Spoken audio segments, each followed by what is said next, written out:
ચાલો આજે એક એવી કવિતાની વાત કરીએ જે પૂજાપાઠ વિશેની આપણી બધી જ માન્યતાઓને પડકાર ફેંકે છે. કૃષ્ણલાલ શ્રીધરાણીની આ રચના ખરેખર વિચારવા મજબૂર કરી દેવી છે. જુઓ, કવિતાની શરૂઆત જ કેવી ધમાકેદાર છે.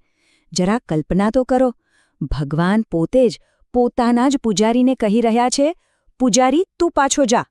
બસ આ એક જ લીટી આખી કવિતાનું સૂર નક્કી કરી દે છે અને આપણા મનમાં અનેક સવાલો ઊભા કરે છે. પણ આવું કેમ? ભગવાન પોતાના જ પૂજારીને કેમ પાછા મોકલી દે? આ જ તો મૂળ સવાલ છે, ખરું ને? ચાલો આપણે સાથે મળીને આ રહસ્યમય વાતના ઊંડાણમાં ઉતરીએ અને જવાબ શોધવાનો પ્રયત્ન કરીએ. તો આટલા ધારદાર શબ્દો લખનાર છે કોણ? આ કવિતા પાછળના કવિને સમજવા પણ એટલા જ જરૂરી છે. કૃષ્ણલાલ શ્રીધરાણી એ માત્ર એક કવિ નહોતા. એ ગાંધીજી અને ટાગોરના વિચારોથી ખૂબ પ્રભાવિત હતા. અને એટલું જ નહીં, એ તો દાંડી કૂચમાં ભાગ લેનારા એક સ્વાતંત્ર્ય સેનાની પણ હતા. એટલે સમજી શકાય કે એમની કવિતામાં સમાજ માટેની આટલી તીવ્ર ભાવના ક્યાંથી આવી. તો ચાલો હવે પાછા ફરીએ આપણા મુખ્ય સવાલ પર. આખરે ભગવાનને પૂજારીની પૂજામાં એવી તો શું ખામી દેખાય? જવાબ કવિતામાં જ છુપાયેલો છે. અહીં ભગવાન શું કહે છે એ સાંભળો. જે ઘંટનો અવાજ ભક્તોને પવિત્ર લાગે છે એનાથી ભગવાનના કાનને તકલીફ થઈ છે, અને જે ધૂપની સુગંધથી આખું વાતાવરણ મધમધી ઉઠે છે એનાથી એમનો શ્વાસ રૂંધાય છે. વિચાર તો કરો, કેટલી મોટી વ્યંગની વાત છે આ. અને વાત ખાલી ઘંટ અને ધૂપની નથી. પેલું ભવ્ય મંદિર જે એમના ઘર તરીકે ઓળખાય છે એ એમને એક જેલ જેવું લાગે છે. એમ લાગે છે જાણે સોનાની દિવાલોમાં એમને કેદ કરી દેવામાં આવ્યા હોય. તો આ બધી જ ભવ્યતા, આ બધા જ અનુષ્ઠાન, એમાં એક જ વસ્તુ ગાયબ છે, અને એ છે પ્રેમ.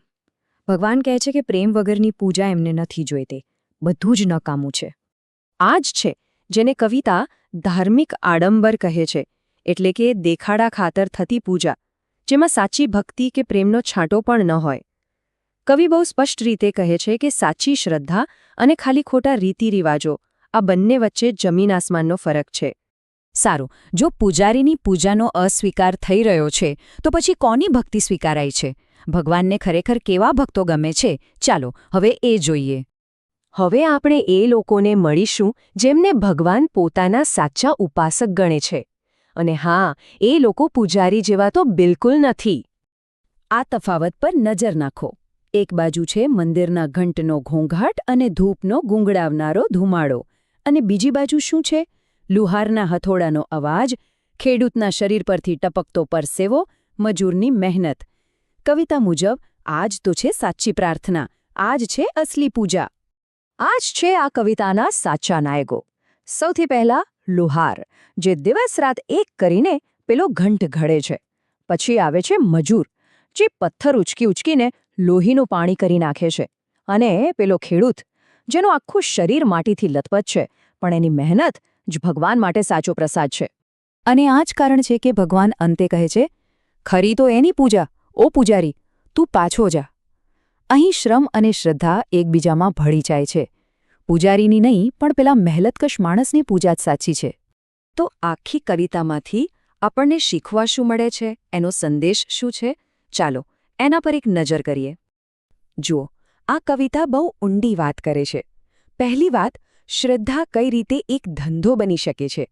બીજી વાત કે સાચી ભક્તિ તો સેવા અને મહેનતમાં જ છે, ચાર દિવાલોમાં નહીં. અને ત્રીજી, જે સૌથી વધુ દુઃખની વાત છે, કે જે લોકો આ પવિત્ર જગ્યાઓ બનાવે છે એમને જ ત્યાંથી દૂર રાખવામાં આવે છે. ટૂંકમાં ભગવાનને દેખાડો નથી જોઈતો, એમને તો બસ પ્રેમ અને કરુણા જોઈએ છે.